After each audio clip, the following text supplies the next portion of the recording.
1, 2, 3. Assalamualaikum warahmatullahi wabarakatuh.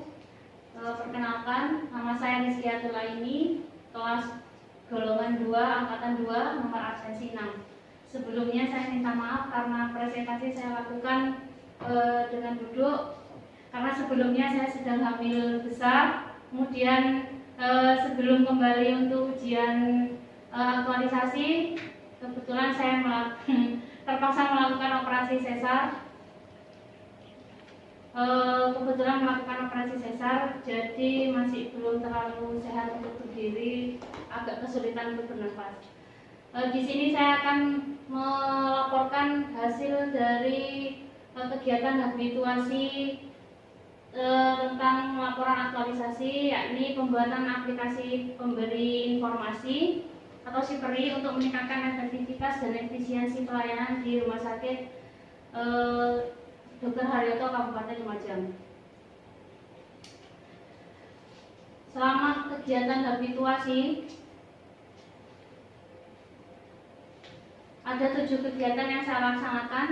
Yang pertama yakni konsultasi dengan mentor yang terlaksana pada tanggal 28 Januari 2020, menghasilkan beberapa output dan input, kemudian beberapa output atau hasil dari kegiatan tersebut. Kemudian kegiatan kedua yakni mengumpulkan data informasi yang saya dapatkan dari beberapa pihak terkait, terlaksana mulai tanggal 29 sampai 30 Januari 2020.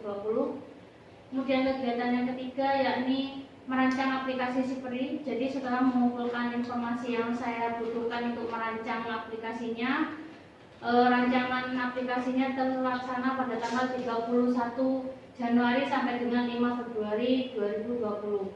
Setelah rancangan disetujui oleh mentor, kemudian saya melanjutkan kegiatan keempat yakni membuat aplikasi SIPERI sendiri yang terlaksana pada tanggal 6 sampai 17 Februari 2020.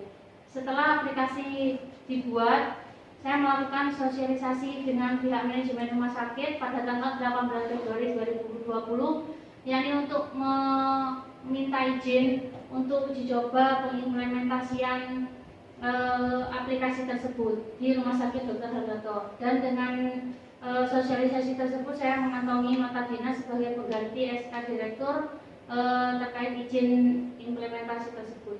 Kemudian kegiatan ke-6 saya lanjutkan dengan implementasi aplikasi SIPERI di Polirawat Jalan yang didampingi oleh Case Manager, terlaksana pada tanggal 19 sampai 22 Februari 2020. Kemudian setelah pelaksanaan implementasi, selanjutnya saya melakukan tinjauan pasca implementasi pada tanggal 24 Februari 2020. Nah, dari ketujuh kegiatan tersebut, semuanya saya rangkum dalam sebuah video, beberapa kumpulan output atau hasil sebagai bukti kegiatan aktualisasi tersebut. Durasinya hanya 5 menit. Mungkin sedikit sambil saya jelaskan beberapa output atau bukti dari kegiatan aktualisasi yang sudah saya laksanakan. Kegiatan pertama yaitu konsultasi dengan mentor.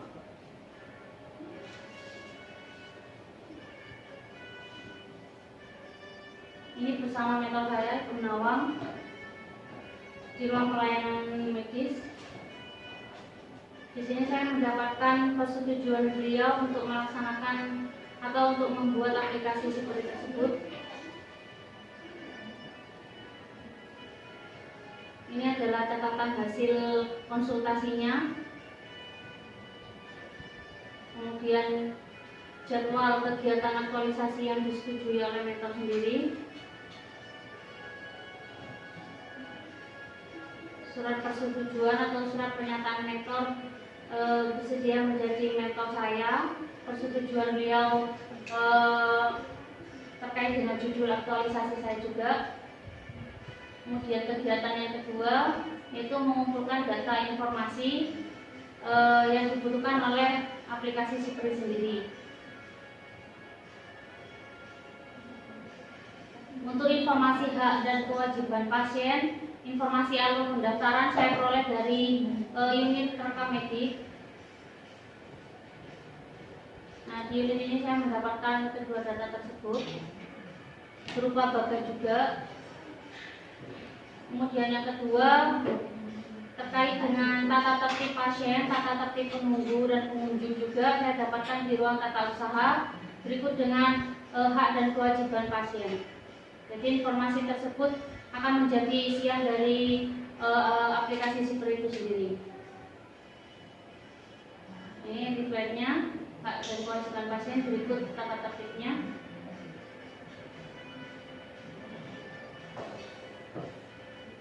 Kemudian data list informasi yang saya dapatkan ini adalah arsipnya. Jadi semua saya arsip dari satu map. Kemudian kegiatan ketiga yakni merancang aplikasi Sipri. Nah, sebelum melakukan rancangan aplikasi, saya melakukan konsultasi lagi bersama mentor terkait dengan isian menugar, apa saja yang akan diisikan, apa saja yang tidak perlu diisikan untuk sebuah informasi yang akan disajikan kepada pasien atau pengunjung di rumah sakit Dr. Haryoto.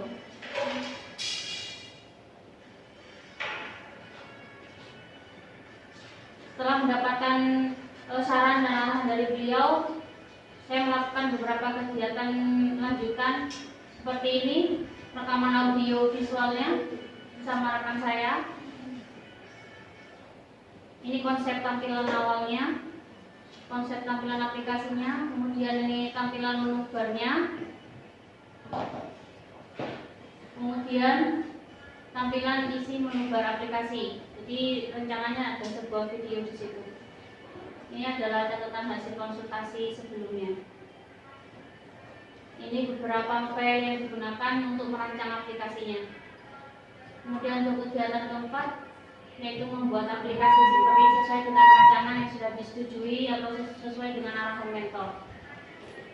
Kemudian ini adalah pelaksanaan pembuatan aplikasinya.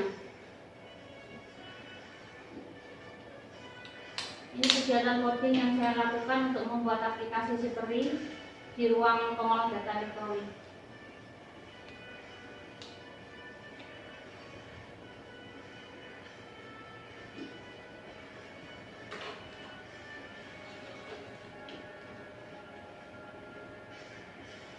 Ini tampilan awalnya untuk aplikasi yang sudah saya buat. Ini tampilan menu barnya. Kemudian ini tampilan isian dari menu bar, itu berupa video bagian sama audionya. Ini file aplikasinya, kemudian sedikit codingnya. Kegiatan kelima yakni sosialisasi dengan pihak manajemen terkait dengan aplikasi tersebut. Nah, kegiatan ini terlaksana tadi tanggal 18 Februari 2020.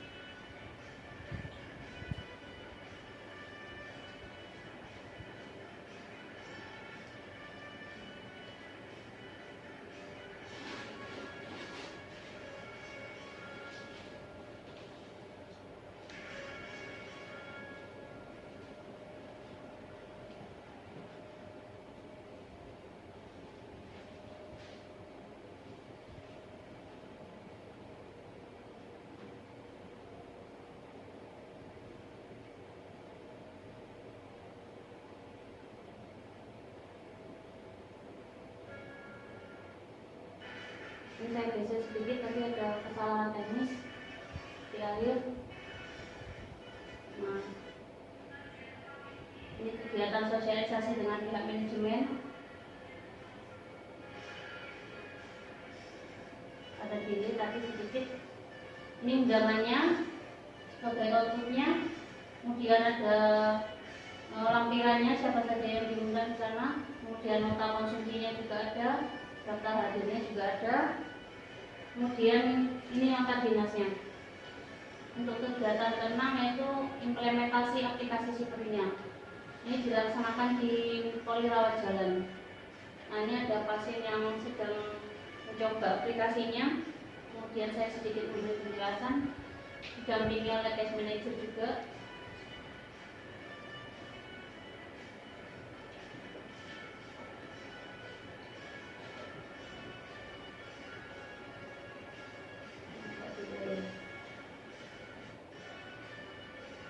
Nah, ini perangkat yang saya gunakan untuk pelaksanaannya.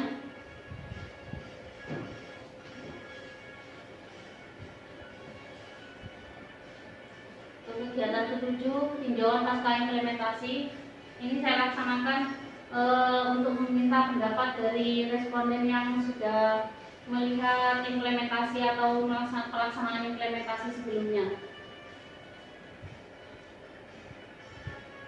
Saya berikan kepada 25 responden waktu itu, dan alhamdulillah hasilnya cukup memuaskan. Nah, ini salah satu contohnya. Mungkin itu saja kegiatan selama habituasi saya, dan selanjutnya mungkin ada sedikit gambaran tentang aplikasinya yang sudah saya buat.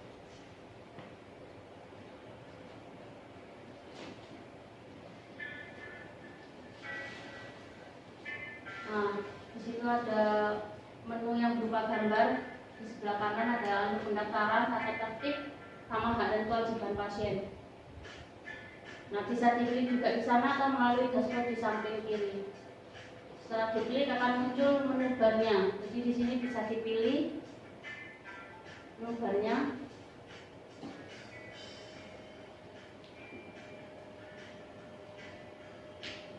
Kemudian setelah itu saya coba geser cepat-cepat agar itu jadi semuanya sama. Ini ada salah satu contoh.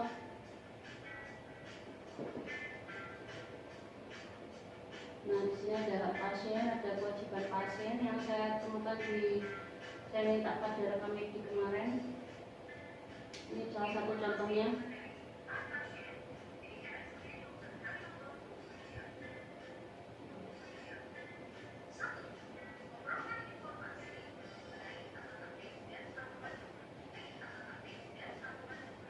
Nah, ini bisa diperbesar videonya, jadi mungkin ada pengunjung atau pasien yang kesulitan membaca atau kesulitan melihat gambarnya bisa lebih jelas melihatnya. Seperti itu kurang lebihnya.